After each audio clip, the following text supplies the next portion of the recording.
Juba, caô cabecile. Eu peço a bênção aos meus mais velhos, peço a bênção aos meus mais novos, peço a bênção a todas as vítimas de intolerância religiosa que estão aqui hoje. Na pessoa de Mãe Conceição de Lissá,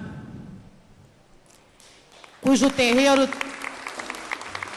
já foi invadido, incendiado, depredado, e até hoje o Estado brasileiro não deu nenhum retorno para ela.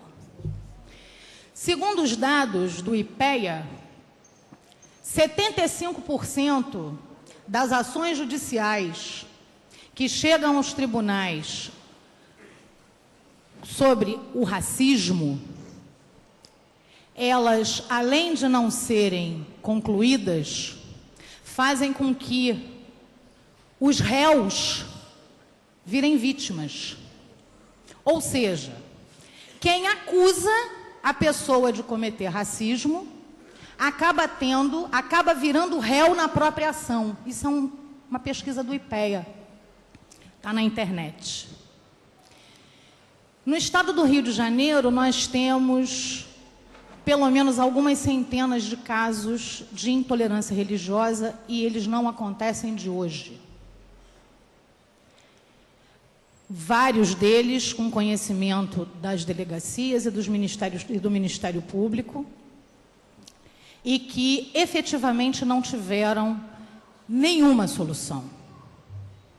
Nós tivemos o caso de uma mãe de santo no Caxambi, em 2009, que ela foi agredida e incendiada pela empregada dela, que era neopentecostal, e ela foi incendiada para que o demônio saísse do corpo dela. Ela morreu há 3 anos atrás e até hoje não houve solução para o caso dela.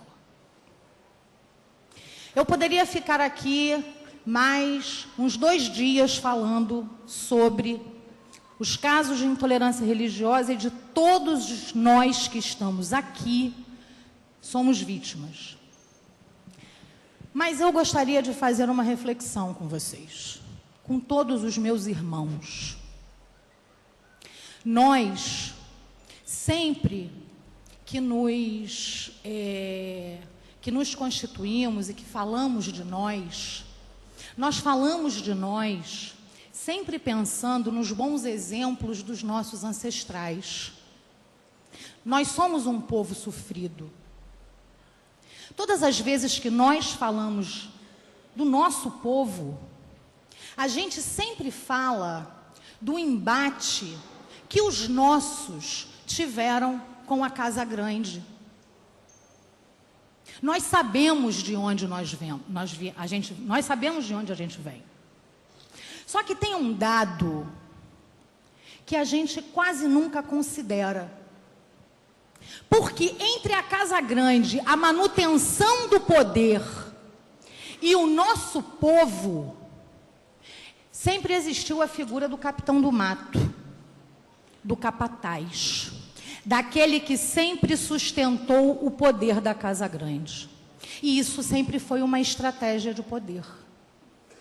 Tanto é que em 1712, um dono de escravos chamado William Lynch, que ele tinha escravos no Caribe, ele escreveu uma carta ensinando como é que mantínhamos os escravos dóceis e controlados.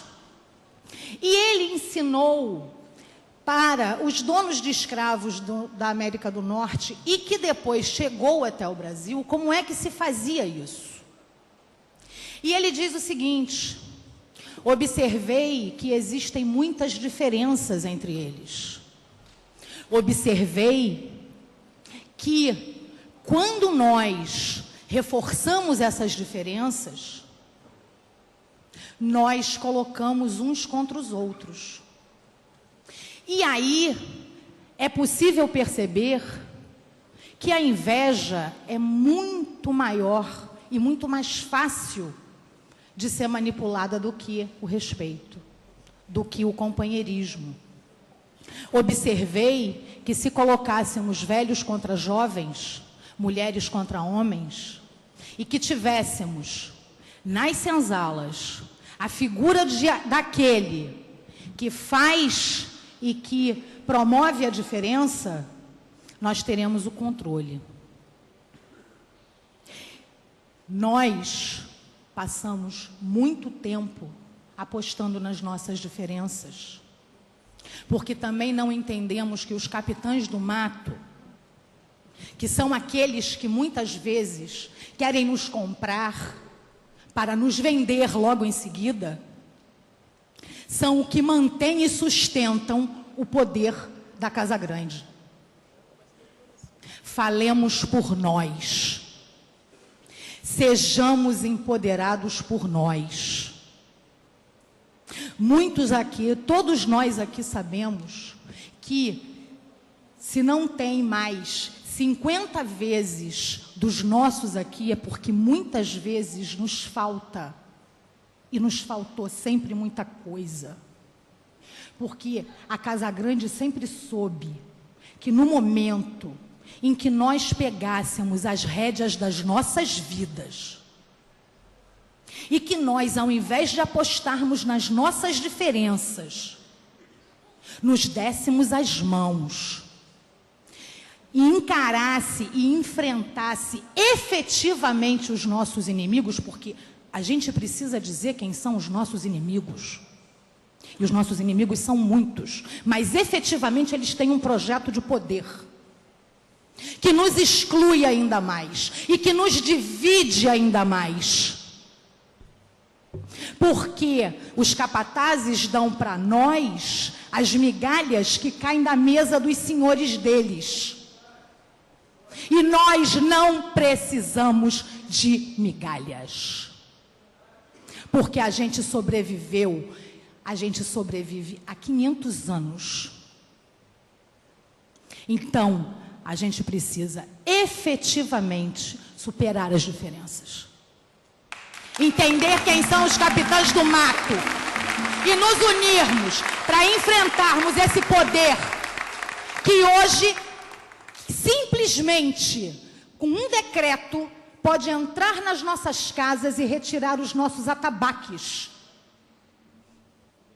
Então, é sobre isso que nós estamos falando. Se a gente não conseguir fazer isso agora, que a gente já deveria ter feito isso há muito tempo, em 20 anos, se muito, nós estaremos da onde nós vamos voltar para onde os nossos ancestrais estavam. E era isso que eu queria falar com vocês. Um beijo.